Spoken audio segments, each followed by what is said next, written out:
Olá, meu nome é Jales Rafael, sou médico de família e comunidade e atualmente estou como preceptor da residência de medicina de família aqui em Votuporanga.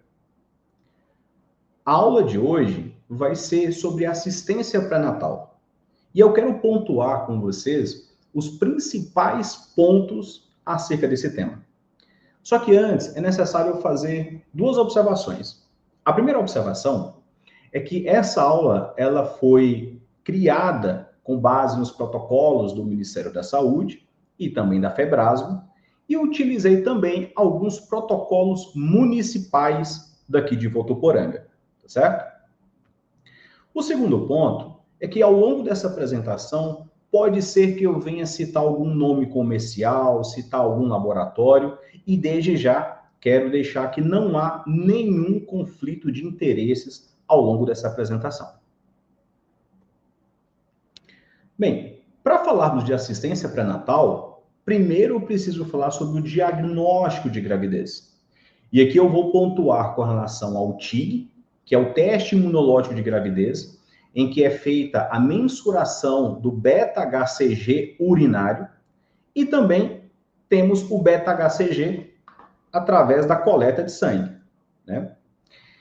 E aqui, no TIG, qual a observação que eu faço? Tanto o médico quanto o enfermeiro podem solicitar. A partir de 15 dias de atraso menstrual, já é possível você encontrar uma positividade nesse exame. E aí, um ponto positivo é que ele tem uma baixa taxa de falso positivo. Ou seja, se ele vier positivo, a chance da mulher estar realmente grávida é grande. Por outro lado, ele apresenta uma alta taxa de falso negativo. Isso acontece porque muitas vezes a pessoa ela faz o beta-HCG urinário, faz o TIG, quando na verdade não é que ela não esteja grávida, mas ela fez essa coleta de forma muito precoce. Então tem algumas pacientes que apresentam uma irregularidade menstrual e que pode querer fazer esse teste antes e na verdade ela está grávida, só que por causa dessa irregularidade ela não consegue nem saber se realmente deveria ter vindo a menstruação ou não. Além de outras situações que podem causar também essa negatividade nesse exame, mesmo a paciente estando grávida. E aí o beta-HCG sanguíneo, uma grande vantagem que nós temos dele é que com 8 a 11 dias após a concepção, você já pode encontrar esse exame como positivo. E um detalhe, a cada 48 horas, esse valor do beta-HCG, ele tem que dobrar. Isso é muito importante para acompanharmos, por exemplo, aquela paciente que apresentou um sangramento, e aí você precisa fazer o acompanhamento. O que aconteceu? Evoluiu para abortamento ou não? E aí você faz essa dosagem seriada, essa dosagem quantitativa, e se houver o aumento do beta-HCG, quer dizer que essa gestação, pelo menos até o momento, ela está viável. No diagnóstico de gravidez, nós vamos apresentar alguns sinais. E aí nós temos desde sinais de presunção, a probabilidade e os sinais de certeza.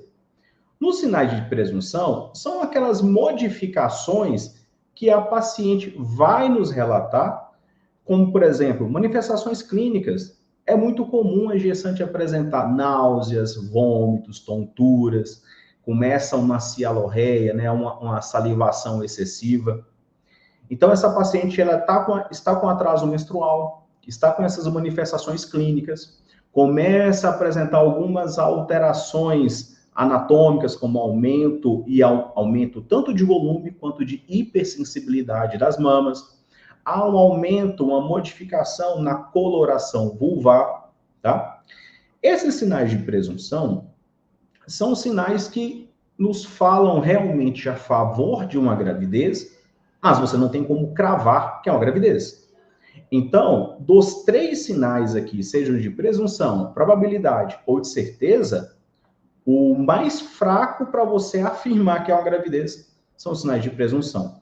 E, na verdade, são as principais modificações que a população Quando identifica, já fala, opa, essa pessoa está grávida, tá? Já os sinais de probabilidade são outras modificações, né? Então, por exemplo, há um amolecimento da cervix uterina, as paredes vaginais, elas aumentam e aumentam inclusive a sua vascularização, e a partir do 8º dia, você já começa a perceber um beta-HCG positivo nessa paciente.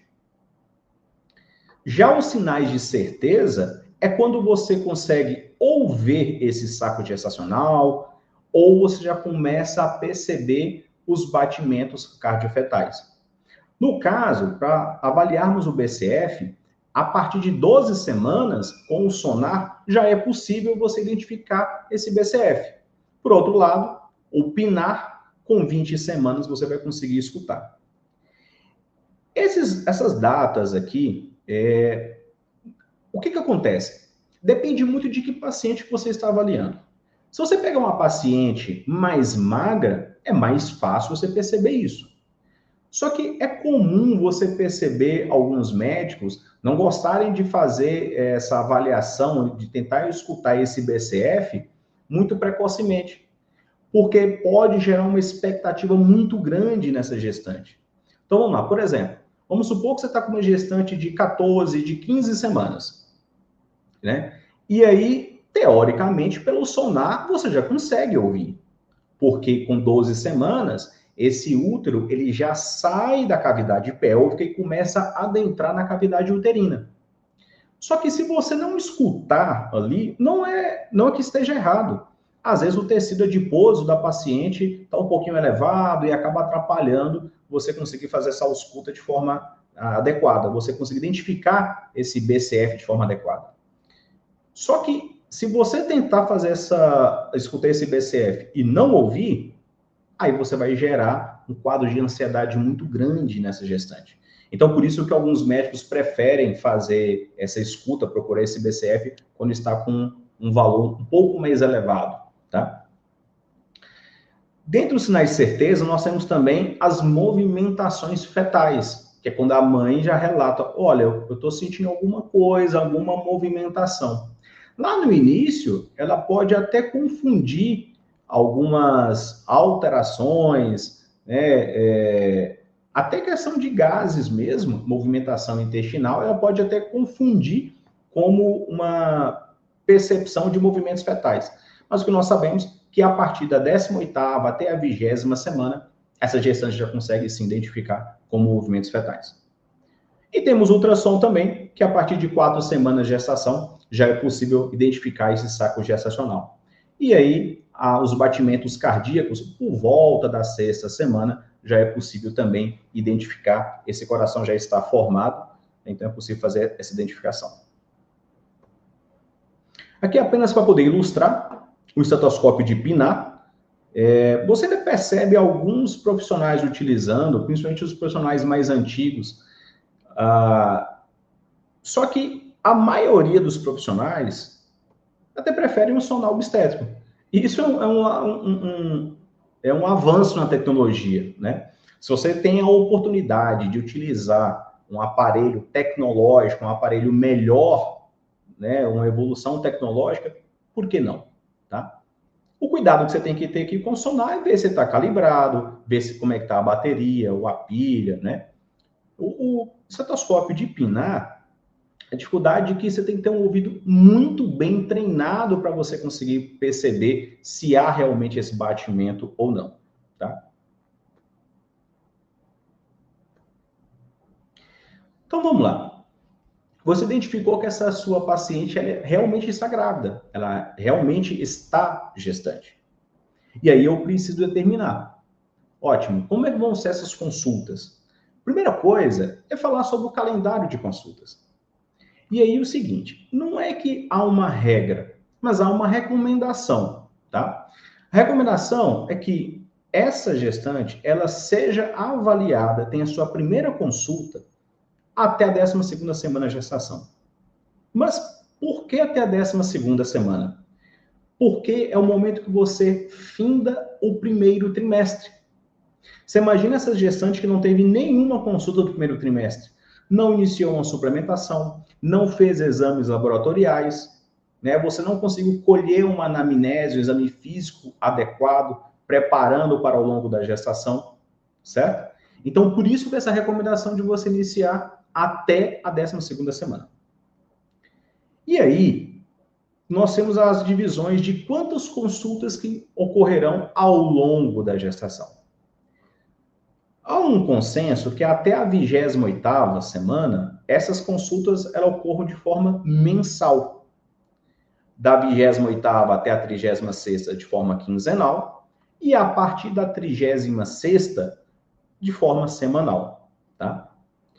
Eu coloquei aqui de 36ª até a 41ª semana, mas nós temos que lembrar o seguinte: nós chamamos de gestação a termo aquela gestação que ocorre da 30ª, o parto, na verdade, né? Então, o parto a termo vai ser quando ocorre da 30ª semana até a semana 41 mais 6, ou seja, da 41ª semana mais 6 dias, ou 42 semanas incompletas, tá? Então, nesse intervalo, se nascer nesse intervalo citado, o bebê é considerado como a termo. E aí, nós começamos essa consulta semanal antes das 37 semanas, até para poder orientar melhor essa gestante. Vai que esse bebê, vai que é necessário fazer uma internação dessa mãe, fazer um parto prematuro, tá? Então, por isso a gente coloca já com 36 semanas, para caso seja necessário antecipar ali uma semana, a gente observar. E aí, duas coisas. Gente, isso aqui não é uma regra, não é uma receita de bolo. Isso aqui é uma sugestão. Vai ter gestante que você, por exemplo, com 20 semanas, você vai precisar avaliar quinzenalmente ou semanalmente, né? Então, a depender do que essa gestante apresentar, você vai determinar. Mas aqui, comumente utilizamos essa divisão. E aqui, essa informação é extremamente importante. Não existe alta de pré-natal. Não existe aquela situação da gestante fazer 37, 38 semanas e o médico dá alta para ela. Isso não pode ocorrer. A gestante ela tem que ser avaliada ali semanalmente até o parto, tá? Isso eu estou falando, obviamente, a partir da 36ª semana.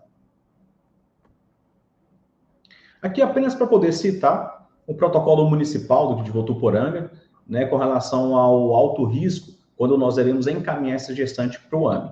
Tá? Então, a idade materna, ou menor que 15 ou maior que 40 anos, gemelaridade, abortamento recorrente, alterações ecográficas na gestação, anormalidade uterina congênita ou até mesmo adquirida, hipertensão arterial, cardiopatia, dependência de drogas, seja listas ou ilícitas, diabetes, tanto gestacional quanto diabetes mellitus, algumas doenças autoimunes, hematológicas, infecciosas, neurológicas, aquelas endocrinopatias de difícil controle, exposição indevida ou até mesmo acidental a fatores teratogênicos, ganho ponderal inadequado, isomunização RH, mau resultado obstétrico ou perinatal em gestações prévias, nefro e pneumopatias graves, suspeita de neoplasia materna e tromboembolismo venoso. Aqui apenas para poder ilustrar e citar quais que são as situações que nós devemos encaminhar essa gestante ao alto risco do AME aqui em Votuporanga. Ok, então eu já sei que eu tenho que avaliar essa gestante, eu sei qual o intervalo das consultas, se tiver tudo bem com ela, claro, né? Mas o que eu tenho que fazer em cada uma das consultas? Então aqui eu coloquei um roteiro, né? Qual vai ser o roteiro que nós temos que seguir? Então vamos lá. Na primeira consulta de pré-natal, eu tenho que fazer uma anamnese detalhada. Eu tenho que fazer um exame físico também detalhado. E eu tenho alguns exames complementares a serem solicitados. Então, com relação à anamnese, colher uma história gineco-obstétrica completa. Não é simplesmente perguntar quando é que foi sua última menstruação. Não. É perguntar quando foi a última menstruação, mas também quando foi a primeira, sarca, perguntar a questão de número de parceiros, perguntar se já houve algum abortamento, quantas vezes que ela já engravidou, como que foram os partos, anotar em que peso que o bebê nasceu, se houve alguma intercorrência. Então, é de uma forma completa nessa primeira consulta, tá certo? Investigar também com relação a todas as patologias, ou até mesmo internações prévias, ver com relação ao uso das medicações, reações alérgicas. Essa situação aqui de uso das medicações e doenças prévias, embora pareça ser básico, e às vezes você percebe alguns colegas não perguntando para a paciente. E eu vou dar um exemplo, por que é tão importante? Vamos supor que você está atendendo essa gestante e ela é previamente hipertensa. Ela faz uso, por exemplo, de enalapril. O enalapril eu não vou deixar na gestação. A losartana eu não vou deixar na gestação. Então, eu preciso saber toda e qualquer medicação que essa paciente faça uso. Embora, e está muito comum os pacientes, as pessoas pedirem para manipular algumas medicações, fazer uso de suplementos, de vitaminas. Então, você vai perguntar para essa paciente todas essas medicações que ela faz uso. Todas, tá certo? Nós vamos fazer investigações com relação às reações alérgicas, vamos avaliar o histórico familiar dessa paciente, perguntar com relação ao uso de drogas dessa paciente, né? O álcool, o tabaco e outras drogas, né? No caso, drogas ilícitas. E um ponto fundamental, que é a vacinação, que eu vou comentar em mais detalhes um pouquinho mais para frente. Então, eu conversei com essa paciente, e aí agora eu quero saber quantas semanas que essa paciente está grávida. Qual que é a idade gestacional dessa paciente, tá? Então, vamos considerar aqui pela DUM. Como é que eu tenho que fazer? Eu pergunto para a paciente, fulano, você lembra qual foi a data da sua última menstruação? E aí vamos exemplificar. Vai que a paciente, ela tem um ciclo completamente regular, né? E ela te fala, mesmo se for irregular, né? Na verdade, não é que precisa ser regular. O exemplo, na verdade, que eu queria dizer é o seguinte. A paciente, ela te fala que ela ficou menstruada do dia 1º ao dia 5. E aí, quando você pergunta qual foi a data da sua última menstruação, se ela te falar é o dia 5, está errado. Então, eu falo assim, que dia foi a data da sua última menstruação? Ah, foi no dia tal. Mas esse dia tal foi um dia que começou ou foi um dia que terminou a sua menstruação? Se foi um dia que começou, ok, é o que nós vamos considerar, tá? E aí, aquela paciente que sabe a data com precisão, eu tenho que contar quantos dias que se passaram dessa menstruação, dessa data que ela falou, até o dia atual, até o dia da consulta. Eu pego esse valor, divido por 7 e eu vou encontrar o resultado em semanas, tá? Só que hoje existem vários aplicativos, né, que você pode utilizar. Tem aplicativos, tem até alguns discozinhos, né, para você. Tem hora que alguns discos, alguns laboratórios, alguns representantes até nos entregam para nos facilitar essa avaliação da semana de gestação. Mas aqui é uma fórmula que é fácil de fazer, é apenas um cálculo matemático muito simples e sem erro, né? Só que pode ser que aquela gestante, ela vai te falar assim, doutor, eu sei que foi no mês de novembro, mas eu não sei que dia que foi. Então, nós vamos ter uma estimativa, né? Não vai ter como eu ter a certeza, mas pelo menos vai me fazer pensar um pouco o que eu tenho que fazer para essa gestante. Será que é o momento de eu pedir um exame tal, esse ou aquele exame? Ou vou ter que fazer uma vacinação agora ou não? Então, assim, às vezes, você não tem como você cravar qual que é a idade gestacional, certo? Então, se essa gestante ela te falar, olha, doutor, eu só recordo que foi no início do mês, mas eu não sei que dia que foi. Você pode considerar como no dia 5. Se ela te falar que foi lá para o meio do mês, você considera dia 15, e para o final do mês, você vai considerar por volta do dia 25, tá? E aí, a partir do momento que você considerou como essa data da última menstruação, você faz esse cálculo. E, gente, o que acontece? Mesmo essa gestante que ela tem certeza quando foi a última vez que ela teve esse sangramento, ela pode estar equivocada. Tem muitas mulheres que acham que aquele sangramento da nidação é uma menstruação. E se você não questionar, ela simplesmente vai te falar, não, a data da última menstruação foi tal. Mas se você não perguntar se houve alguma alteração, porque esse sangramento da nidação é a quantidade bem inferior. O fluxo ele é menor, a quantidade de dias também é menor, então é completamente diferente daquele fluxo menstrual que ela já apresentava naturalmente, tá? Então, mesmo quando ela fala a data de forma correta, o que vai confirmar mesmo vai ser o ultrassom, tá?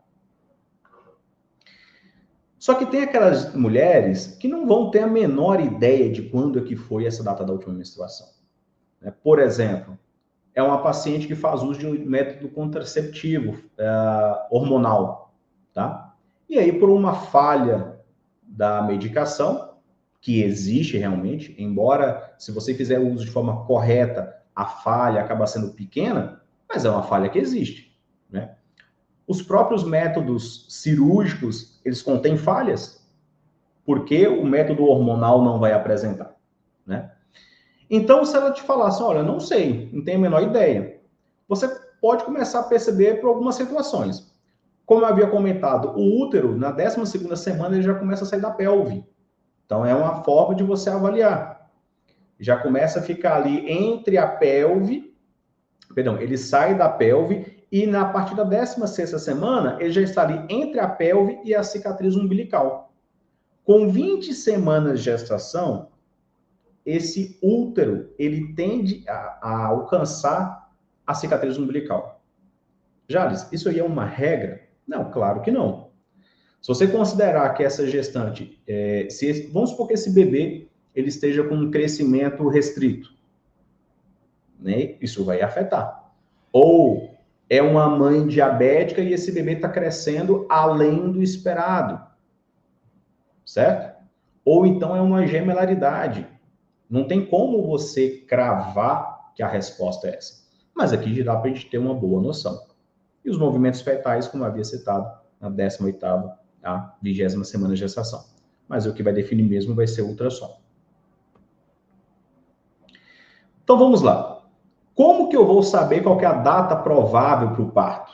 Também é um outro cálculo. Existem, como eu disse, alguns aplicativos, mas vou fazer alguns comentários aqui. Então, nós calculamos para 40 semanas. Lembrar que essa gestação ela pode ficar até a 37ª, até menos que 42 semanas, tá? E ser considerado como a termo. Mas, via de regra, calculamos para 40. Então, calculamos através da DUM.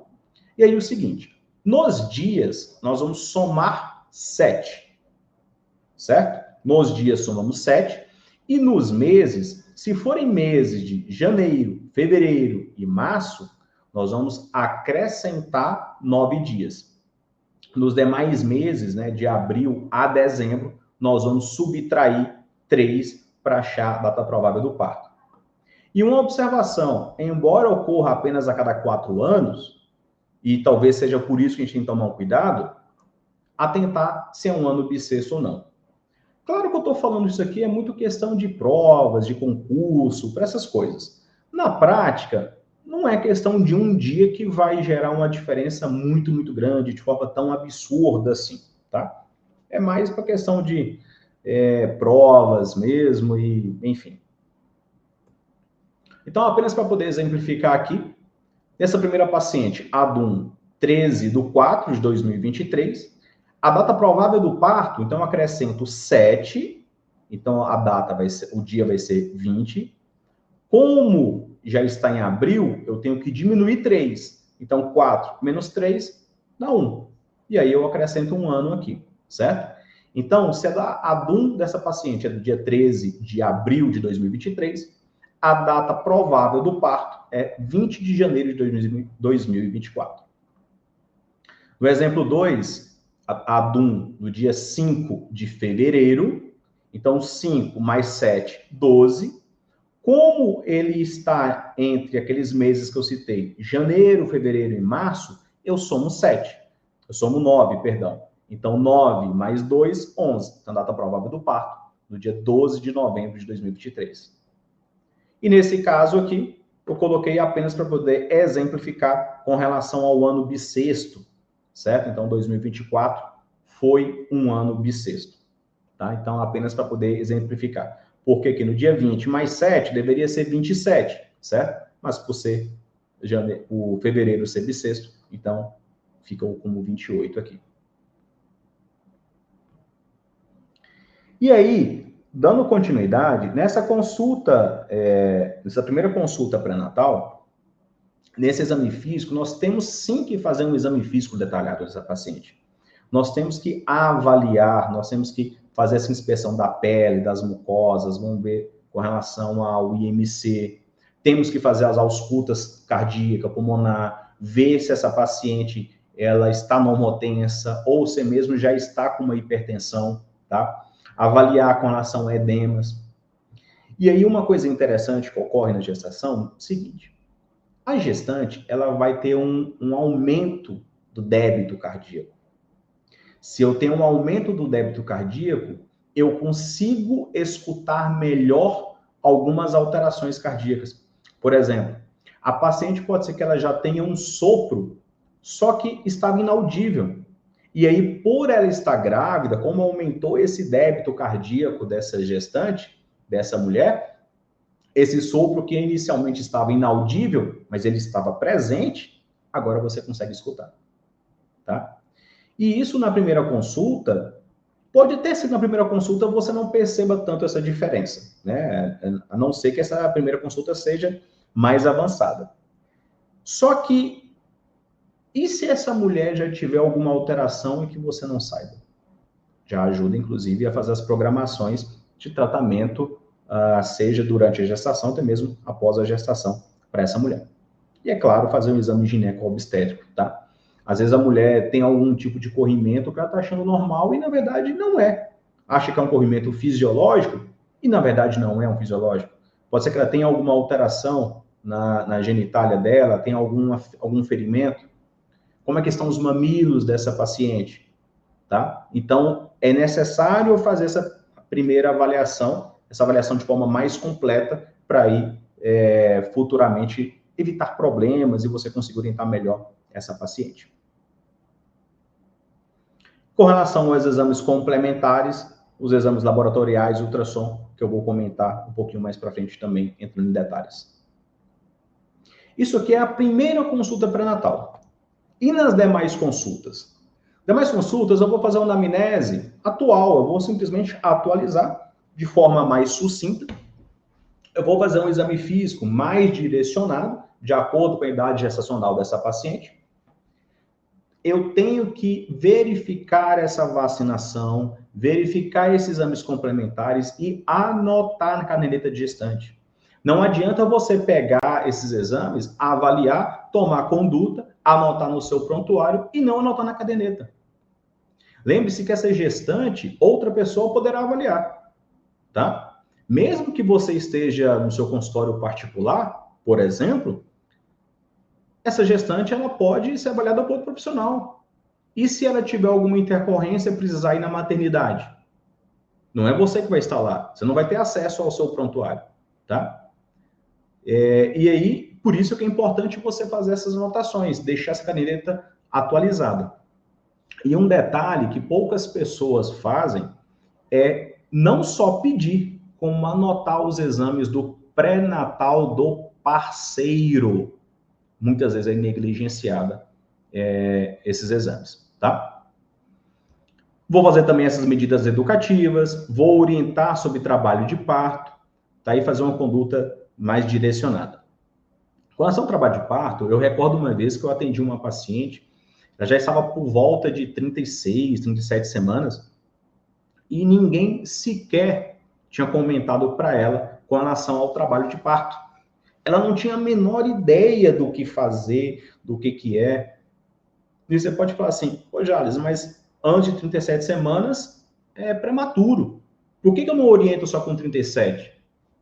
Essa gestante ela pode entrar em trabalho de forma prematura. Ela pode ter rompimento de membranas amnióticas. E aí? Né? Ninguém orientou essa paciente.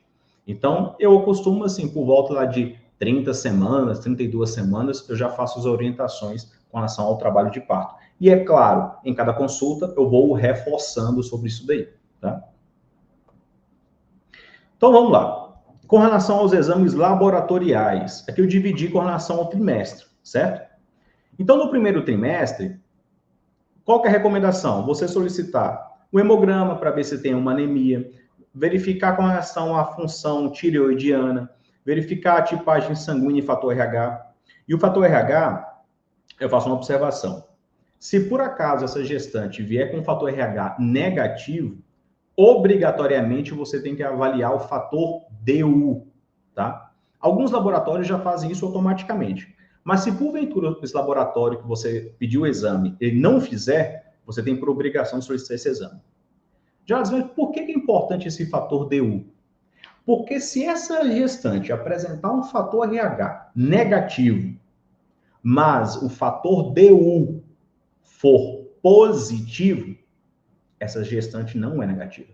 Ela é positiva, tá? Então é por isso que eu tenho que tomar esse cuidado. Sempre que tiver o fator RH negativo, eu solicito o DU junto, tá? Mas como eu disse, a maioria dos laboratórios já acabam solicitando de forma automática. Se esse fator RH vier negativo, né, eu tenho que pedir o CUMBS indireto, eletroforese de hemoglobina. Algumas literaturas colocam para serem solicitadas somente para paciente negra, tá? Só que no Brasil, a miscigenação nossa é tão intensa que não tem como você falar que eu vou pedir somente para o paciente negro, tá? Então, pelo menos aqui no Votuporanga, há uma recomendação de fazer essa avaliação para todas as gestantes. Solicitação da ferritina, glicemia de jejum, sorologias. E aí o que chama a atenção das sorologias tem o HIV, sífilis, hepatite B e C, rubéola, HTLV 1 e 2. Uma observação que eu faço é o seguinte: o Ministério da Saúde, atualmente, ele coloca que a sorologia de citomegalovírus, por exemplo, ela não é obrigatória. A da rubéola também não é obrigatória. Só que vamos lá. Por que não é obrigatória? Porque se vier positivo, teoricamente, não tem como você fazer nada com essa gestante, não tem como fazer nada com esse bebê. Você só vai fazer o acompanhamento. Só que o que você pode fazer? Você concorda comigo que se você souber que essa gestante está com esse exame alterado, você já consegue, no mínimo, orientar a gestante? Você já consegue, no mínimo, já orientar o que preparar essa gestante, o que ela pode enfrentar lá na frente? Você já vai saber o que esse bebê pode apresentar. Você vai pedir alguns outros exames para fazer o acompanhamento. Você vai pedir alguns exames específicos, vai pedir, às vezes, algum ultrassom de forma mais precoce, certo? Você consegue, no mínimo, orientar esse pediatra quando for avaliar esse paciente. Eu falo a questão de sala de parto, e para gente na atenção primária, óbvio que vai ajudar muito. Pode ser que esse paciente eu tenha que realmente encaminhar para algum outro serviço especializado. Além de continuar conosco na atenção primária, ele também precisa passar por outro tipo de avaliação. E aí, se você não solicitar, obviamente você não tem como saber. Tá? Então, assim, a recomendação, solicite, que a gente consegue avaliar melhor e preparar essa gestante. Sorologia de toxoplasmose, né? Se ele vier negativo, a recomendação aqui em Votuporanga é que seja feita uma coleta mensal. Urina tipo 1 e urocultura com antibiograma. E é importante informar o seguinte: só existem duas situações hoje que a bacteriúria assintomática deve ser tratada. Uma delas é gestante, tá? E a outra é o paciente que vai ser submetido a um procedimento urológico cirúrgico. Ele precisa também tratar essa bacteriúria, mesmo que assintomática. Exame parasitológico de fezes e ultrassom obstétrico. São todos esses exames devem ser solicitados no primeiro trimestre. Segundo trimestre, para aquela paciente que veio com rastreio negativo para diabetes, né, no primeiro trimestre, então veio com um exame normal, aí eu tenho que solicitar o TOTG, o teste oral de tolerância à glicose, que vai ser coletado de 24 a 28 semanas, tá? A recomendação é que você solicite um pouquinho antes, até para conseguir fazer o agendamento, e se porventura não conseguir marcar nessa data, ou melhor, não conseguir, se você solicitar esse exame muito próximo dessa data, você acaba ultrapassando. Então, você pede um pouquinho antes que você já consegue garantir, tá? Essa que seja feita nesse intervalo. As sorologias devemos repetir, de HIV, de sífilis. Aqui no Votuporanga é interessante que toda consulta de pré-natal, antes da paciente entrar no consultório com o médico, a enfermeira já fez essa triagem e já realizou esses testes rápidos. Então, com os disquetezinhos lá, para avaliar sífilis, HIV, hepatite B, hepatite C. Lembrando que o teste de sífilis acaba sendo o teste treponêmico, tá? Não treponêmico, que é o VDRL, você não faz pelo teste rápido. E a sorologia de toxoplasmose, caso seja susceptível, né, pedir mensal. Esqueci de comentar aqui também o cúmplice direto, né, que se a paciente tiver o RH, fator RH negativo, você deve solicitar esse cúmplice indireto também no segundo trimestre. Terceiro trimestre, repetir hemograma, cúmplice, né, a avaliação da urina, as sorologias, toxo e demais infecções sexualmente transmissíveis, tá? E aí lembrar também, na 35ª até a 37ª semana, fazer a coleta do SWAB vaginal e anal para pesquisa do Streptococcus agalacti, tá? Você não vai fazer nada durante o pré-natal. O que é importante é que, se vier positivo, na hora do parto lá, precisa ser feito o antibiótico para essa gestante. Ultrassom. Na verdade, o Ministério da Saúde coloca que não é obrigatório você solicitar ultrassom para essa gestante, tá? Só que vamos lá. Quem vai conseguir falar para essa gestante que não, ela não vai fazer nenhum ultrassom? Não é importante fazer nenhum ultrassom. Né? Não tem como. Eu falo assim que é até desumano você fazer isso com a gestante, tá? Então, assim, nessa primeira tela, eu coloquei algumas coisas que nós avaliamos nesses ultrassons, tá? Lembrando que existem vários outros ultrassons que você pode solicitar, né? Por exemplo, eu não coloquei aqui para você fazer uma avaliação da sepse uterina, para você medir o colo uterino, não coloquei aqui. Então, eu coloquei somente para ter uma noção um pouco maior desses ultrassons. Então, no primeiro trimestre, nós vamos fazer esse ultrassom morfológico por volta da 11ª à 13ª semana de gestação.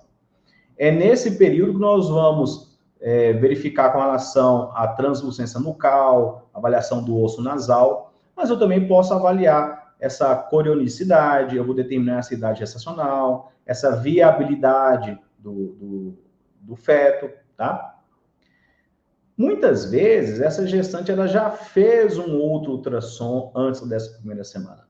E aí nós vamos deixar esse período para fazer realmente o morfológico, tá?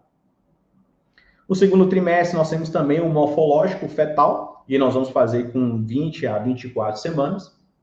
Terceiro trimestre, eu faço uma verificação de estimativa de peso, de crescimento, eu vou avaliar o ILA, tá? Faço uma avaliação do cordão umbilical e da placenta. E aí eu coloquei outras duas observações.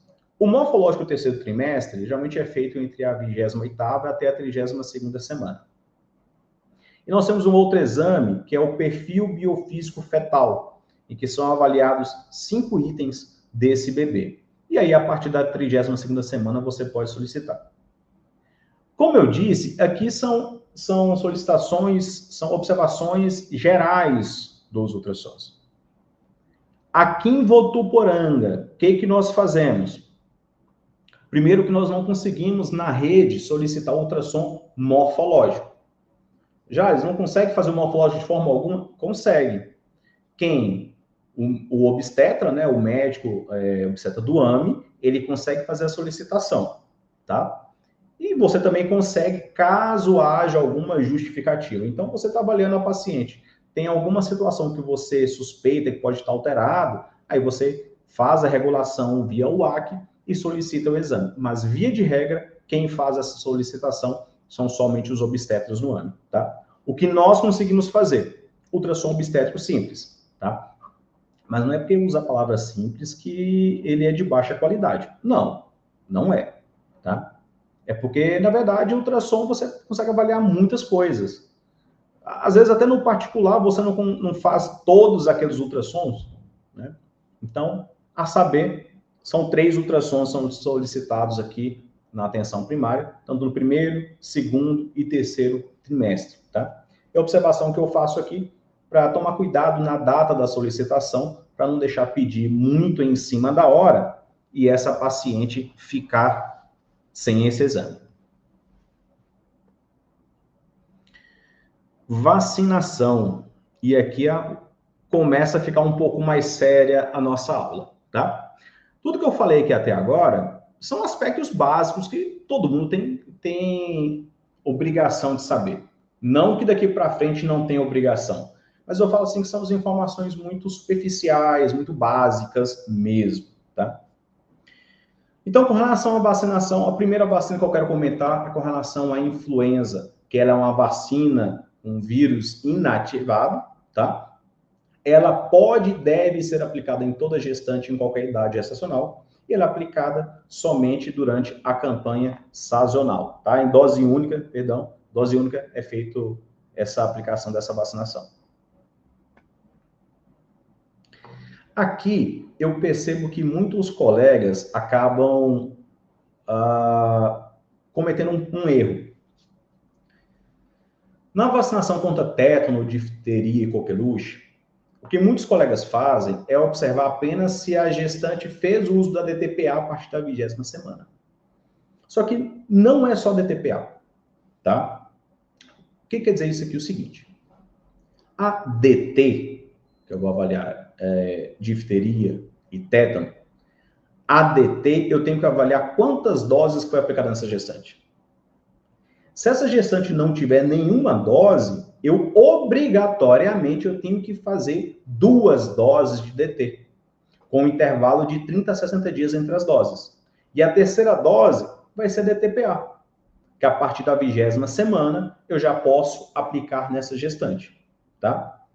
Também respeitando esse intervalo de 30 a 60 dias. Ô Jales, qual que tem que ser a primeira? DT ou DTPA? Então vamos lá. A DTPA, esse PA aqui, é do componente pertussis. Então, ela é uma vacina acelular e tem esse componente pertussis. Quem é o componente pertussis? A coqueluche. Tá? É o agente que vai causar a coqueluche. E nós temos percebido um aumento grande dos casos de coqueluche aqui no Brasil. Tá? Não só crianças, mas em outras faixas etárias também. Idosos, adultos jovens, é muito comum. Tá? Então, se não tiver nenhuma dose, eu faço as 2 primeiras doses e a terceira dose de DTPA. Claro que vamos supor que eu avaliei essa gestante lá com 30 semanas. Né? Por exemplo, vou colocar mais baixo, 22 semanas. Jales, eu vou começar com a DT e eu faço a DTPA depois? Faz a DTPA logo, garante logo essa proteção contra a coqueluche e depois você faz a DT, tá bom? Agora, se você atendeu essa gestante lá no início, aí tudo bem, você começa com a DT, faz a primeira dose, faz a segunda dose e depois você faz a DTPA, tá bom? Mas se essa gestante já vier com 2 ou 3 doses, aí eu só faço a DTPA a partir da 20ª semana. E lembrando, quantas vezes essa mulher engravidar, ela vai ter que tomar DTPA a partir da 20ª semana de gestação. Se ela tiver somente uma dose, eu faço uma dose de DT e outra dose de DTPA. Lembrando aquilo que eu comentei, né? Se for uma gestação mais avançada, você já pode fazer o quanto antes, tá? Faz a DTPA o quanto antes. Hepatite B, se essa gestante não tiver nenhuma vacinação, você vai vacinar, faz o mês 0, com 1 mês, 6 meses, você faz as demais vacinas, tá? E é aquela coisa, se o esquema estiver incompleto, você completa o esquema. Se já estiver completo, você não precisa vacinar, tá bom? Aqui o seguinte, essa aula, ela está sendo gravada no dia, deixa eu confirmar aqui, no dia 25 de fevereiro de 2025. Há mais ou menos uma semana, 10 dias, o Ministério da Saúde, ele informou que será ofertada às gestantes essa vacina, que é a vacina Abrisvo, da Pfizer, que é a vacina contra o vírus sincicial respiratório, que é o vírus que vai causar bronquiolite. O que acontece? O Ministério da Saúde anunciou agora, né, há uma semana, 10 dias, que vai incluir no calendário vacinal essa vacina. Só que não informou quando. Então, assim, nós sabemos que estará disponível, mas eu não consigo responder se é no próximo mês, se é até o final do ano, se é daqui 2 anos, 1 ano. A gente não sabe. E o que a gente sabe é que vai estar disponível. Ponto. Se a paciente tiver uma condição financeira de adquirir essa vacina enquanto não chega na rede, é muito interessante, tá? Nós temos visto um aumento considerável dos casos de bronquiolite, tá bom? E é uma vacina altamente eficaz. E no caso para gestante, tem que ser da Pfizer. Nós temos uma outra vacina, que é a, salvo engano, da GSK, mas que ela não está autorizada, pelo menos até o presente momento que é feita a gravação dessa aula, até o presente momento não é autorizada a fazer na gestante. E a indicação da 24ª até a 36ª semana. Dose única e protege o bebê contra a bronquiolite, tá? Alguns profissionais, isso aqui é um valor que está na bula, tá bom? Só que alguns profissionais falam assim, ó, se puder escolher a data, é com 31 a 32 semanas, tá? Mas 24 a 36 semanas é o ideal. E assim, eu falei que se a paciente tiver uma condição, porque é um valor um pouquinho salgado, tá? Atualmente, fazendo uma pesquisa dessa vacina, está próximo de R$ 1.800. Você consegue ter um desconto em alguns locais, mas é aproximadamente isso. Então, eu confesso que é um valor salgado, mas quem tiver a condição é interessante, tá? Só voltar aqui na vacina, que eu esqueci de comentar. Nós sempre falamos da DTPA para gestante. Só que o seguinte, eu comentei agora que a coqueluche ela tem acometido algumas outras pessoas. Tudo bem, você vacinou a mãe, você vacinou a gestante, né? Nos primeiros meses a criança vai estar imunizada. Só que o seguinte, e como é que estão os avós desse bebê? Como é que está o pai desse bebê? Os irmãos, os padrinhos. Então, assim, não é ofertado pelo SUS. Mas se a pessoa também tiver uma condição de pagar DTPA, aquelas pessoas que terão um contato próximo com o bebê, é realmente importante, realmente interessante, tá? Então, é importante você fazer essa prescrição para esses outros familiares, esses outros contactantes também fazerem uso da DTPA, para eles não pegarem qualquer luxo e, obviamente, não transmitir depois para essa criança quando nascer. Febre amarela. Via de regra, é uma vacina que não é recomendada. Só que tem aquela situação. É contraindicada, mas e se, por exemplo, a gestante ela vai ter que fazer uma viagem, vai ter que fazer uma mudança para os estados do norte do país, onde que a prevalência de febre amarela é uma alta prevalência. Qual que é melhor? Correr o risco da vacina ou correr o risco da infecção? Né? Então, isso tem que ser levado em consideração e avaliar a gestante. Tá? Então, assim, se realmente ela for para áreas, uma área endêmica de febre amarela, a recomendação é que seja, sim, feita essa vacinação. Tá certo?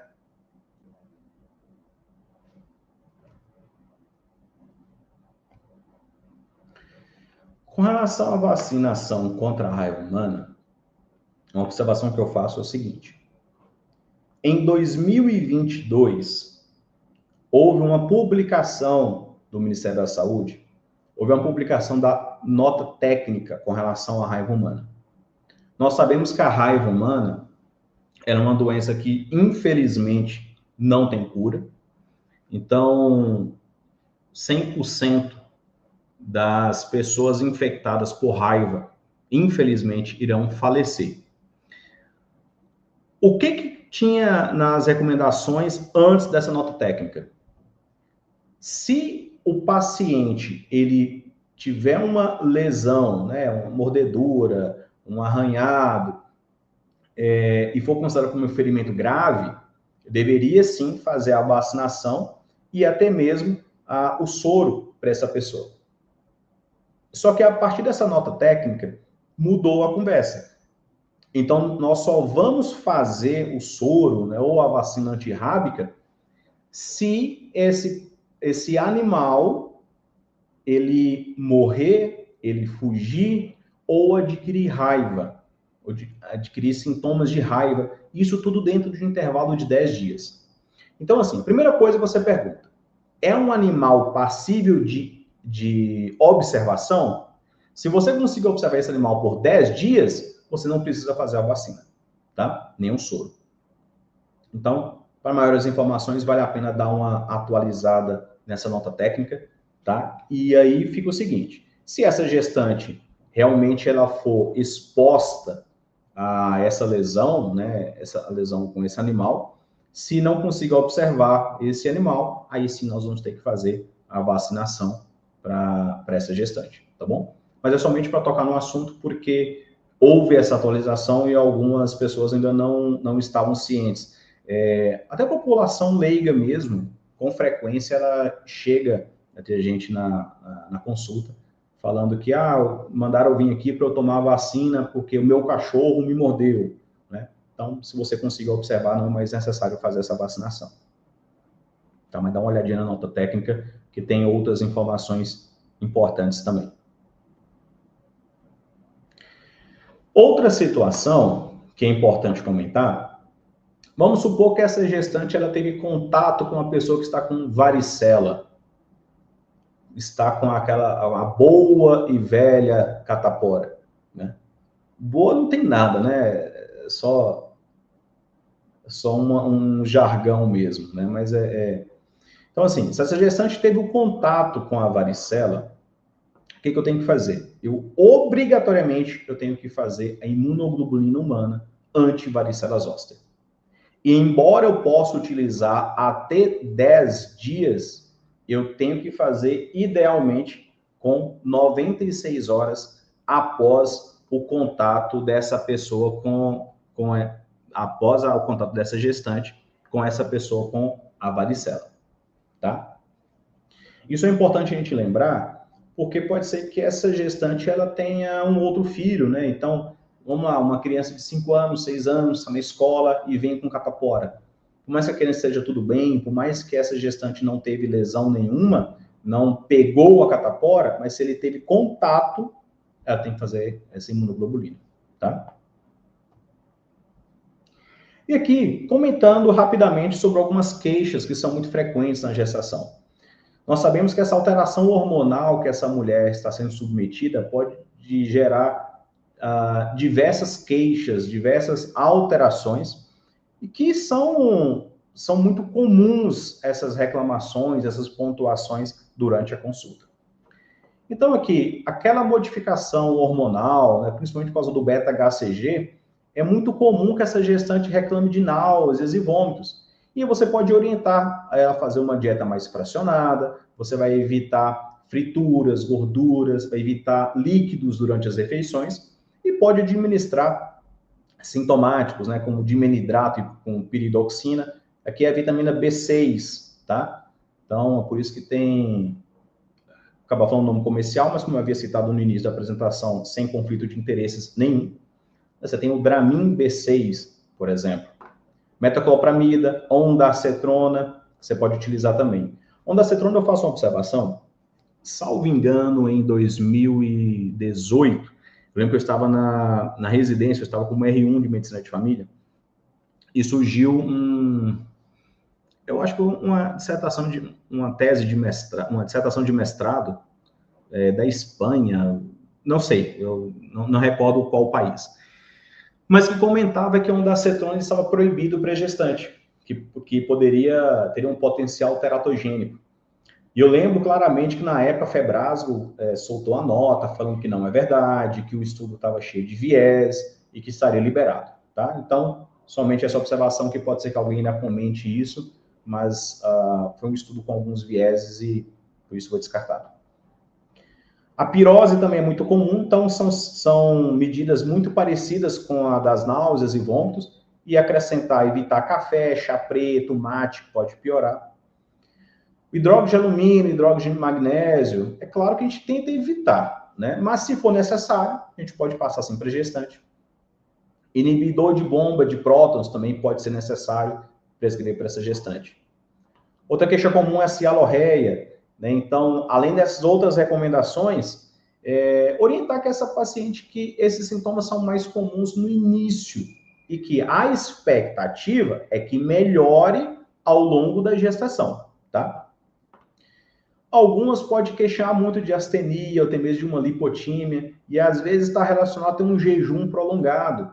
Ela, antes de estar grávida, ela fazia um jejum de forma mais prolongada, por causa do trabalho, enfim. Só que agora, ela tem que lembrar que ela está comendo para 2 pessoas. Então, aquela glicose não é só para ela, tá? Então, ela pode ter essas sensações.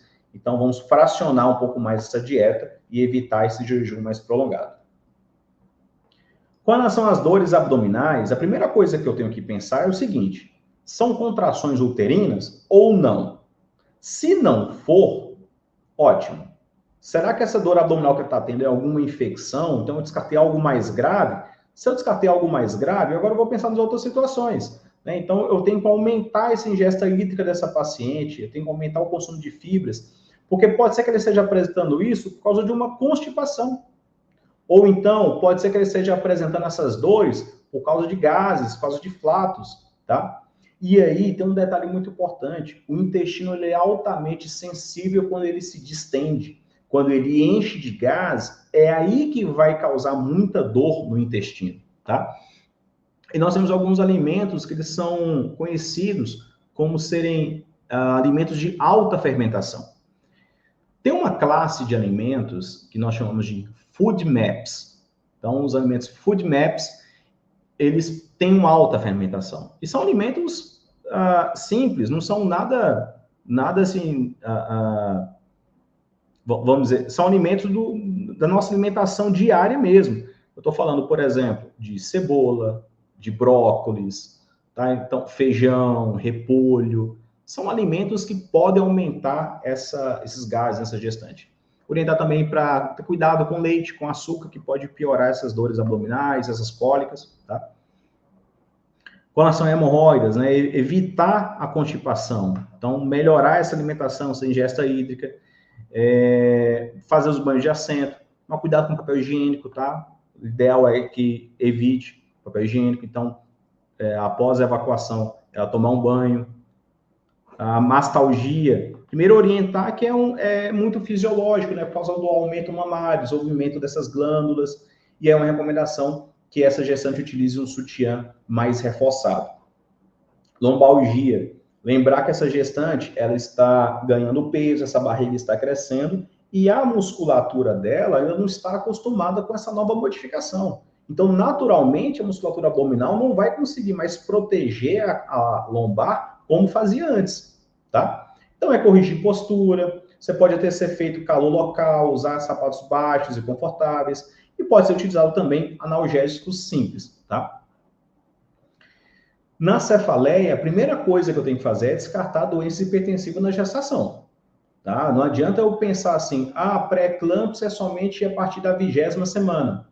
Mas essa gestante, ela pode estar com outras doenças hipertensivas que não serem propriamente a pré-eclâmpsia, tá? Pode ser que essa gestante esteja com cefaleia por causa de alguma alteração psicológica, está com uma pressão muito grande, com uma sobrecarga muito grande. Então, tenho que dar um controle psicológico, um suporte psicológico importante.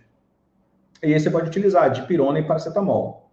Charles, mas a dipirona, tanta gente fala que não pode usar dipirona. sim, você pode utilizar a dipirona.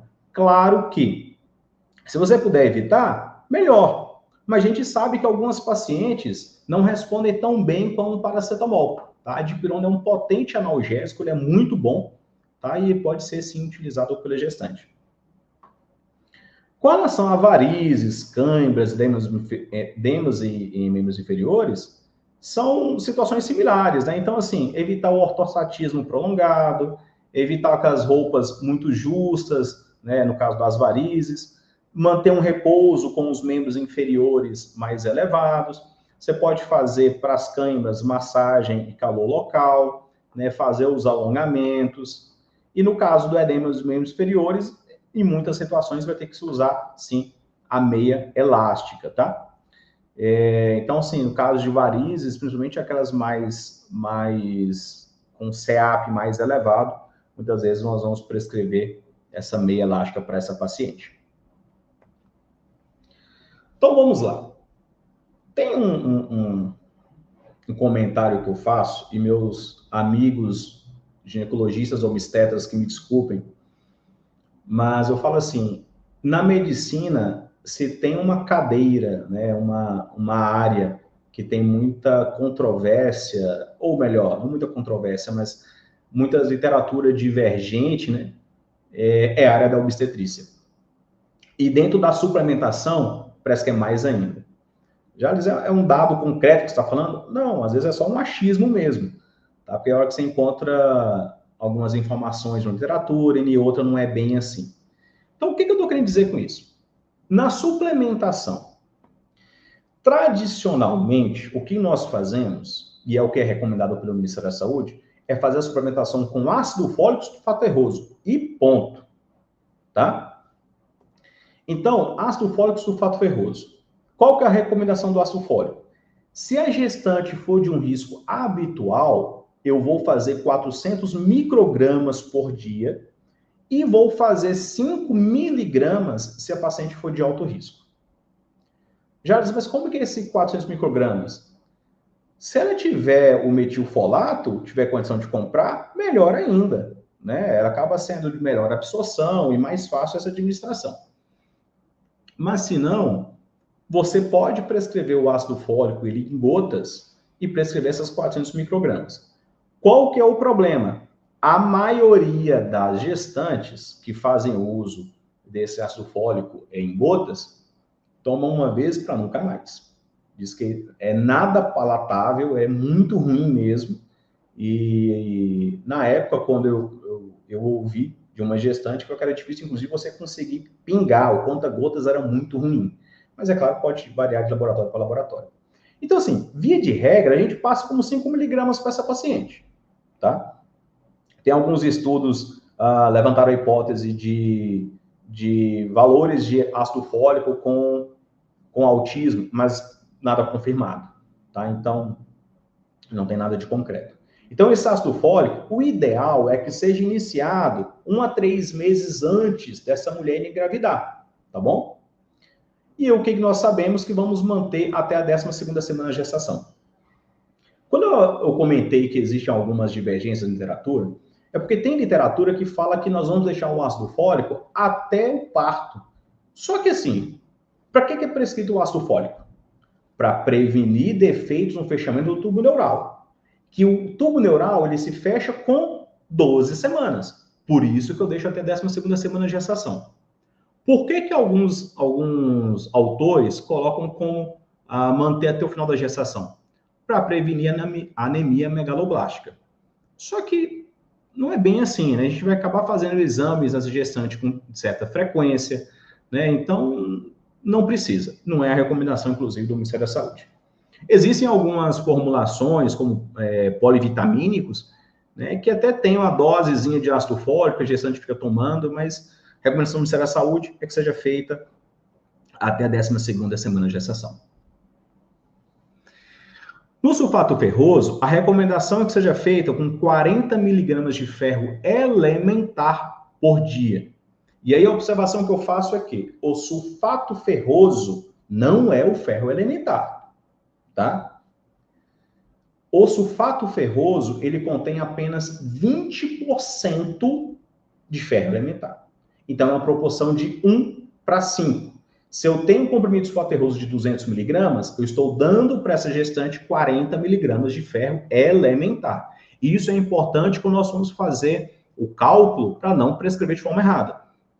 Existem outras formulações que essa apresentação pode chegar a ter 30%, 33% de ferro elementar no mesmo comprimido, tá? E aí, qual que é a recomendação? Que se inicie na 20ª semana de gestação e nós vamos encerrar com 3 meses após o parto.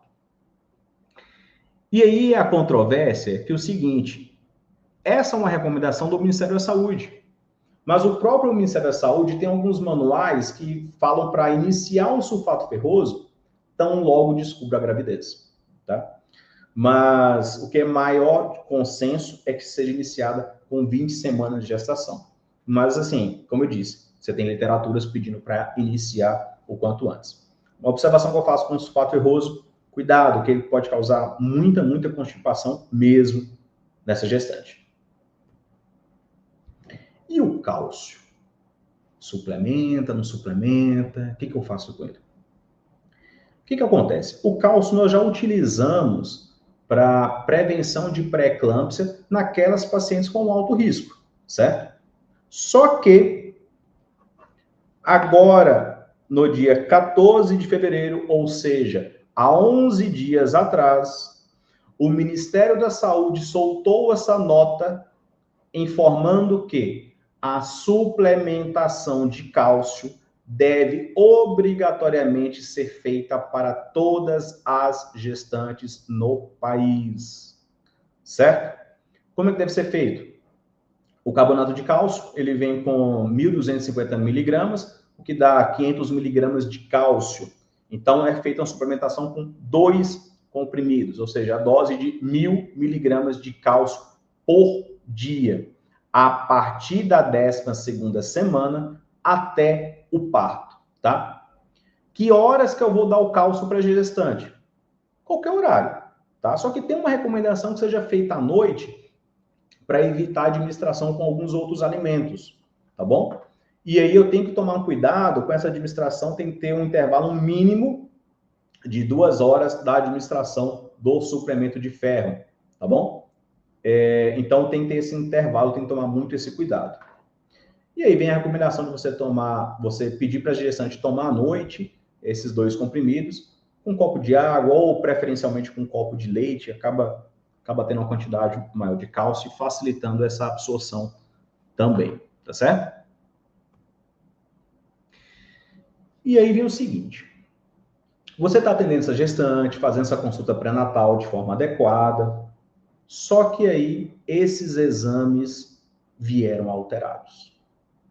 O que eu tenho que fazer com essa gestante? Então, vamos lá.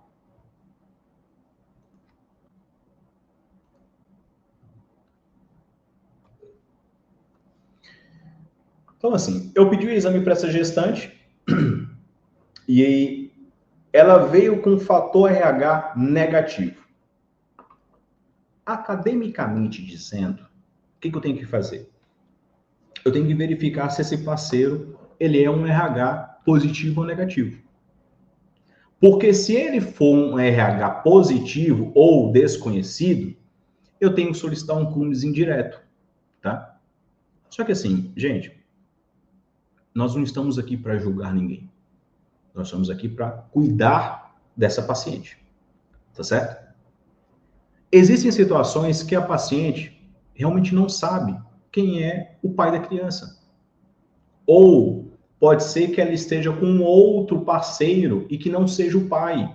E que ela engravidou e ela nem sabia que estava grávida. Ou qualquer outra situação que não estamos aqui para julgar, tá bom? Então, qual que é a minha recomendação? Gestante veio com fator RH negativo, vamos abrir protocolo, vamos avaliar essa situação, porque se essa criança, se houver essa complicação por causa do fator RH, é grave. Então, gestante, fator RH negativo, peço o CUMES. Se vier negativo, eu repito mensalmente a partir da 24ª semana. e se vier positivo, eu encaminho automaticamente para o pré-natal de alto risco. E aí, se for necessário realmente imunizar essa gestante, como é que eu vou ter que fazer? Eu prescrevo, via farmácia de alto custo, a imunoglobulina anti-D. Eu vou fazer 300 microgramas, uma ampola em glúten médio. Eu vou prescrever, eu tenho que prescrever bem antes, porque até chegar na farmácia de alto custo, vai para a farmácia de alto custo, é aprovado, é solicitado, convoca a gestante, aplica a medicação, leva um tempo. Então, eu já prescrevo o quanto antes, anoto, destaco tudo na receita, anoto no prontuário, vou anotando lembretes para nas próximas consultas eu perguntar, e aí, já foi lá, já pediu, já tomou ou não? Né? Porque tem um prazo. O ideal é que seja aplicado da 28ª até a 30ª semana, sendo que no máximo até a 34ª semana tem que ser aplicado, tá bom? E aí eu faço esse processo de alto custo, faço a receita e a LME. O CID que nós utilizamos é O360. Lembrar que essa medicação ela tem uma eficácia somente por 30 dias, tá? Isso quer dizer que, vamos supor que essa gestante, lá no primeiro trimestre, ela teve um sangramento. Ela já sabidamente fator RH negativo, só que aí alguém falou para ela que ela ia ter que tomar essa medicação somente com 28 a 30 semanas. Só que ele teve esse sangramento, então teve que ser aplicada essa medicação nela. E aí, quando ela chegar lá com 28 a 30 semanas, já passou os 30 dias. Já, eu tenho que aplicar de novo? Tem. Não importa se ela já aplicou ou não. Passou os 30 dias, você tem que aplicar novamente essa medicação nela. Tá bom? Avaliação da hemoglobina. Nós consideramos uma anemia na gestante quando a hemoglobina está abaixo de 11. Tá? Então, 8 a 11 pode ser de leve a moderada. O que eu vou fazer?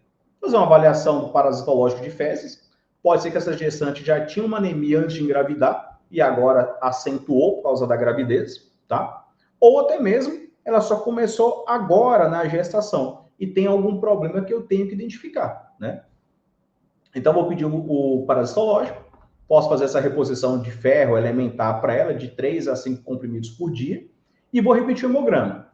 Se essa hemoglobina estiver subindo, né, eu vou manter essa dose, e aí, quando chegar com a hemoglobina acima de 11, eu reduzo para uma dose de profilaxia, porque aqui, de 3 a 5 comprimidos, eu estou falando de tratamento. Então, na profilaxia, eu vou manter apenas um comprimido de ferro elementar, tá bom? Só que se tiver ou mantendo o valor de hemoglobina, ou até mesmo diminuindo, aí eu tenho que avaliar o ferro parenteral e até mesmo ferro parenteral mais encaminhamento alto risco, e aí avaliar se eu preciso ou não encaminhar para o serviço de urgência. Se essa paciente vier com hemoglobina abaixo de 8, aí eu já tenho que de cara fazer esse ferro parenteral, encaminhar para alto risco, e aí também, claro, avaliar a necessidade ou não de encaminhamento ao serviço de urgência, tá certo? Como que eu vou saber se a gestante ela está com diabetes gestacional ou se é uma diabetes mellitus prévia, né? Então vamos lá. No DMG, eu vou dar o diagnóstico de duas formas. Ou no primeiro trimestre, essa gestante vai apresentar uma glicemia de jejum de 92 até 125, tá? Ou lá na 24ª, 28ª semana, eu vou fazer o rastreio de DMG. E a observação que eu faço é o seguinte: se essa gestante vier com rastreio positivo no primeiro trimestre, ou seja, é uma gestante que está com uma glicemia, por exemplo, de 95 no primeiro trimestre, não tem por que eu fazer esse rastreio com 24 a 28 semanas. Não tem por que eu submeter essa gestante a uma carga glicêmica alta, tá bom? Eu já fechei o diagnóstico lá no primeiro trimestre. Então, eu só vou fazer com 24 a 28 semanas se esse rastreio do primeiro trimestre vier negativo, tá bom? Então, o diagnóstico vai ser, no primeiro trimestre, 92 a 125 de glicemia de jejum. Se negativo, eu faço esse rastreio, mantenho esse mesmo valor de glicemia de jejum, e aí, com 1 hora Ah, um detalhe. Esse rastreio é através da ingesta de dextrosol, 75 gramas de dextrosol, tá? Então, eu colhi em jejum, dei o dextrosol para essa gestante, com 1 hora, se vier maior ou igual a 180, ou com 2 horas maior ou igual a com 2 horas de 153 até 199. Se tiver dentro desses valores, eu fecho o diagnóstico para diabetes mellitus gestacional. Só que essa gestante pode ser que ela tenha, não é diabetes gestacional, ela tem um diabetes mellitus, tipo 2, por exemplo. E aí, a glicemia de jejum vai estar com maior ou igual a 126, uma glicemia casual maior ou igual a 200, uma glicada maior ou igual a 6,5 e um TOTG de 2 horas maior do que 200. Então, não é porque eu cheguei com essa gestante lá com 26 semanas, fez aqui o rastreio para DMG, e aí ela me vem com de 2 horas com 210, nossa, é positivo para DMG. Não, ele é positivo para DM2. Não é DMG, é DM2, tá? Então, cuidado muito grande, nós temos que saber a diferença desses valores, de DMG e do DM. Hipotireoidismo. Nós temos algumas literaturas que colocam que os valores de TSH para gestante, eles variam conforme o trimestre.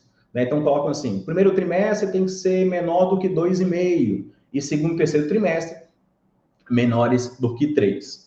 Só que a Febraso, ela faz uma outra divisão. Ela considera que todas as gestantes que apresentarem esse valor de TSH menor ou igual a 2,5, elas vão apresentar um eutireoidismo, tá? A partir dos 2,5, aí eu tenho que fazer uma avaliação. Qual a avaliação que eu tenho que fazer? Vamos lá. Se for de 2,5 a 4, eu tenho que avaliar com anti-TPO. Por quê? Se esse anti-TPO vier positivo, eu vou tratar a gestante com 50 microgramas por dia. Certo? 2,5 a 4, peço anti-TPO. Se positivo, eu vou tratar com 50 microgramas por dia. Mas e se veio entre 4 e 10? O anti-TPO, nessa situação, não vai me ditar o que eu tenho que fazer. Quem vai me falar é o T4 livre.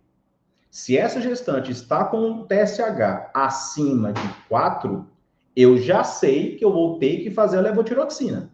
A única coisa que eu não sei ainda é com quantos microgramas. Então, vamos lá. Se essa gestante tiver o tiver o T4 livre com os valores normais, mas o TSH acima de 4 e menor que 10, então eu vou chamar de hipotireoidismo subclínico. E aí eu vou tratar com a levotiroxina 1 micrograma por quilo por dia. Só que se ela for considerada com um hipotireoidismo clínico, ou seja, um T4 livre baixo, eu vou tratar com levotiroxina de 2 microgramas por quilo por dia. Esse valor de 2 microgramas por quilo por dia também é o tratamento quando ela está com TSH acima de 10, tá? E aí, o alvo é eu tratar essa paciente e manter um TSH menor do que 2,5, tá bom? Observação que eu faço. Se essa gestante, ela já tomava levotiroxina antes de engravidar, quando você descobriu a gestação, você está autorizado a aumentar 30% da dose, tá? Já está autorizado. Se essa gestante tomava, se até o final da gestação, essa gestante, ela toma a dose de até 50 microgramas, na hora que ganhar o bebê, você já pode suspender de imediato, tá bom? Agora, se ela tiver com mais que 50 microgramas, aí você reduz de 25% a 50% da dose e faz uma nova dosagem de TSH com 6 semanas. Toxoplasmose, a temida toxoplasmose. Na toxo, o que nós temos que perceber é o seguinte. Essa avaliação da toxo, quem vai ditar a regra do jogo é o IgM. É o IgM que vai ditar a regra, tá? Lembrando que eu estou falando de uma sorologia realizada até a 16ª semana de gestação. Você vai entender por que daqui a pouco. Então, quem vai me ditar a regra vai ser esse IgM. Então, se eu tiver aqui, ó, uma paciente com IgG e IgM ambos negativos, eu sei que essa paciente ela está susceptível à toxoplasmose. Então, eu tenho que fazer uma sorologia mensal, eu tenho que orientar essas medidas dietéticas, medidas higiênicas, medidas dietéticas para essa gestante não contrair a toxoplasmose. Por outro lado, se eu tiver o IgG positivo, mas se o IgM for negativo, eu já tenho imunidade remota. Quer dizer o quê? Essa gestante ela já teve toxoplasmose em algum momento da vida. Então, vida que segue. Como eu disse, quem dita a regra do jogo é o IgM, não é o IgG, tá? Então, aqui, se por acaso esse IgM estiver positivo, aí eu tenho que fazer uma avaliação melhor. O que acontece? Se eu tenho um IgM positivo e IgG negativo, de cara, inicia a espiramicina. De cara, tá? Com 3 semanas, eu vou repetir esses exames. E se o IgG não tiver soroconvertido, não tiver feita essa mudança de negativo para positivo, eu vou chamar como um falso negativo, um falso positivo. Então, quer dizer que essa positividade do IgM, na verdade, não é verdadeira, tá? Só que, se após essas 3 semanas o IgG ficou positivo, aí é problema. Porque quer dizer que foi uma infecção recente. E aí, com 12 semanas, eu tenho que fazer uma avaliação do PCR no líquido amniótico, né? E aí eu tenho que avaliar se vai ter que mudar para o esquema tríplice, né, com a sulfadiazina, com a pirimetamina e com o ácido folínico, ou se eu vou manter somente a espiramicina. Mas isso aqui é uma conduta que quem vai acabar tomando realmente vai ser o obstetra no alto risco, tá? Mas a saber, se tiver alterado, né, o PCR vier positivo no líquido, então eu faço essa mudança para o esquema tríplice, tá? Solicito esse ultrassom e eu vou avaliar se houve alteração, e aí com positivo, pensando nessa infecção congênita, eu vou manter essas drogas, esse esquema tríplice. Agora, se vier como negativo, eu posso manter somente a espiramicina. Mas aqui é uma decisão mais especializada mesmo, então por isso a gente faz o encaminhamento direto para o obstetra, tá? E aqui o seguinte, se você tiver um IgM positivo, melhor, se tiver ambos positivos, o que você tem que avaliar? Se for coletado até a 16ª semana, eu vou fazer o teste de avidez de IgG na mesma amostra. Se a avidez for alta, quer dizer que essa infecção é antiga. Ela não foi agora. Ela não ocorreu nesses últimos 4 meses, tá? Então, eu considero como uma infecção prévia, é uma imunidade. Só que, por outro lado, se for uma baixa avidez, quer dizer que essa infecção ocorreu por agora. E aí que é o problema, tá? E aí é uma possível infecção, eu tenho que fazer esse PCR no líquido amniótico e seguir todo esse fluxograma citado aqui para baixo, tá? Aqui com relação às doses dessas drogas, tá? E há uma certa divergência na literatura com relação à dose da sulfadiazina. Algumas literaturas colocam que é para serem feitos 2 comprimidos de 6 em 6 horas, outros de 8 em 8 horas, tá? Mas, a saber, esses valores que nós vamos prescrever. O que geralmente chega para a gente, que chega lá no início e vem alterado, que nós iniciamos essa espiramicina, então lembrar que esse um comprimido ele é igual a 500 miligramas, que vai apresentar em cada comprimido 1.500 unidades, tá? E a dose nós vamos passar são 2 comprimidos de 8 em 8 horas. A sulfadiazina, um comprimido equivale a 500 miligramas, é a dose, como eu havia citado, 2 comprimidos de 6 em 6 horas. A pirimetamina, cada comprimido tem 25 miligramas. Nos 2 primeiros dias, eu vou fazer uma dose de ataque de 2 comprimidos de 12 em 12. E a partir do terceiro dia, eu mantenho 2 comprimidos. Só que agora eu diminuo para uma vez ao dia, né? Cada 24 horas. O ácido folínico vai ser um comprimido de 15 miligramas ao dia. Tratamento de sífilis na gestação. E aí, o sífilis, é o seguinte. O que nós falamos? A sífilis é parecido com a vacinação, no seguinte sentido. Se o paciente falou para você, não, doutor, eu tomei a vacina tal, tem como provar? Tem. Ótimo. Provou? Não toma. Doutor, eu não tenho como provar, não, meu cartão sumiu, esqueci na casa da minha mãe, perdi na enchente. Não importa o que aconteceu. Se não tiver como comprovar, ele não tomou. Ele não tomou a droga, ele não tomou a vacina. Então, tem que sim tratar novamente. E a sífilis da mesma forma. Se a gestante te falar, olha, doutor, eu tenho um exame alterado aqui, né? Só que eu já tratei de sífilis, tá? Eu já tratei. Está documentado? Ela tem como provar? Está no prontuário? Não está? Está só verbal? Não tem jeito. Vai ter sim que fazer o tratamento novamente, tá? E lembrar, VDRL em baixo título pode ser desde uma infecção recente até mesmo uma sífilis tardia, né, que esse VDRL já subiu e agora está caindo, ou até mesmo ser uma cicatriz sorológica, em que essa paciente fez um tratamento de forma correta, mas agora ficou essa cicatriz. Essa referência aqui, ela é uma nota informativa da Secretaria Estadual de Saúde aqui do estado de São Paulo. Por que eu coloquei? Porque a recomendação do estado de São Paulo, ela é um pouco diferente da recomendação do Ministério da Saúde, tá? Então, por isso que eu coloquei dessa forma.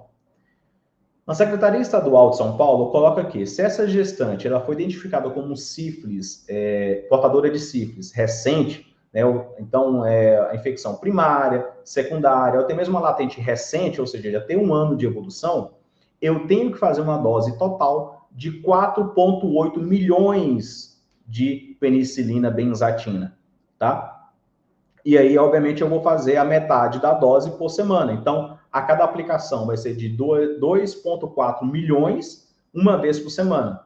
E aí você divide, coloca 1,2 milhão em cada nádega. E é feita uma aplicação por 2 semanas. Então, resumindo, a infecção recente eu aplico 2 vezes. Então, na primeira semana, você vai aplicar uma dose de 2,4 milhões e na segunda semana você vai fazer a aplicação também de 2,4 milhões. Só que se essa infecção ela for uma infecção latente tardia, né, então tem mais de um ano de evolução, ou tem mesmo uma latente com duração ignorada, ou uma sífilis terciária, essa dose é de 7,2 milhões, tá?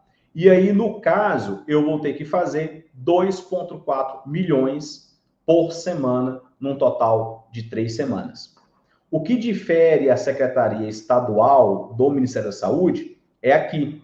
O Ministério da Saúde ele coloca que pode ser feito somente uma dose, só que a Secretaria Estadual ele coloca nesse documento aqui que foi comprovado um benefício quando a gestante ela recebe essa segunda dose, tá? Então, por isso que aqui no estado de São Paulo a recomendação é essa, não é que seja feita com uma dose, tem que ser feito 2. E aí, como que tem que ser esse tratamento? Eu prescrevi a penicilina benzatina, só que como é que eu vou acompanhar? Para o paciente não gestante, embora você prescreva com intervalo de uma semana, intervalo de 7 dias, se ele ficar até 14 dias entre uma dose e outra, está permitido seguir o tratamento, né? Você não precisa reiniciar. Só que na gestante a conversa é outra. Na gestante, até pouco tempo, salvo engano, até um ano atrás, ou pouco mais que isso, eu tenho certeza que é menos de 2 anos. Antigamente, o intervalo era obrigatório de 7 dias. Então, se a gestante foi para aplicar a segunda dose, no 8º dia, perdeu. Ela tinha que reiniciar do zero. Então, hoje é aceito que um intervalo de 7 a, no máximo, 9 dias. Jales, hoje é o 10º dia, o que é que eu posso fazer? Você pode reiniciar o tratamento. Sem choro, não tem conversa. 10º dia, reinicia o tratamento sem nem conversar. Ah, mas é a última semana, já fez 2 semanas, já fez as aplicações. Pois é, vai ter que começar do zero, tá? E aí o acompanhamento vai ser o quê? Eu vou acompanhar esse VDRL. Por que é VDRL? Porque o teste treponêmico está positivo. E ele vai ficar positivo para o resto da vida, tá? Então, o teste rápido que ela fizer, a hora que você tratar essa paciente, você fala com ela, olha, o teste rápido sempre vai estar positivo pro resto da vida. Aí você tem que levar isso daqui, mostrando que você já foi tratada, tá?